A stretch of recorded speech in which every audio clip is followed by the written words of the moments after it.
দর্শক বন্ধুরা আসসালামু আলাইকুম। তো আমার সামনে এখন যে এই যে ডোকাগুলো পড়ে রয়েছে দেখছেন, এগুলো সবই কিন্তু দেশি জাত।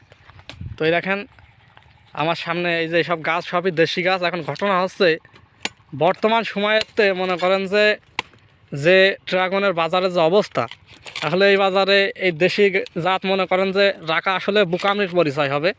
তবে দেশি জাতের ফলগুলো কিন্তু প্রচুর মিষ্টি হয়, অ্যান্ড মিষ্টি হয় সবই ঠিক আছে, কিন্তু এর সাইজ হয় ছোট তুলনামূলক।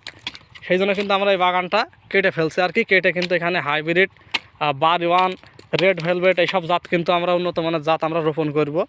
তো যারা এই মুহূর্তে এই সময়েও ড্রাগন লাগাবেন এমন চিন্তা করছেন, তারা ভালো জাতের ড্রাগন লাগালে সবচাইতে যুক্তিসঙ্গত একটি কাজ হবে। তো ভালো জাত দেখে শুনে যে বাগানে ভাইরাস নেই সেই সব বাগান থেকে চারা নিয়ে অবশ্যই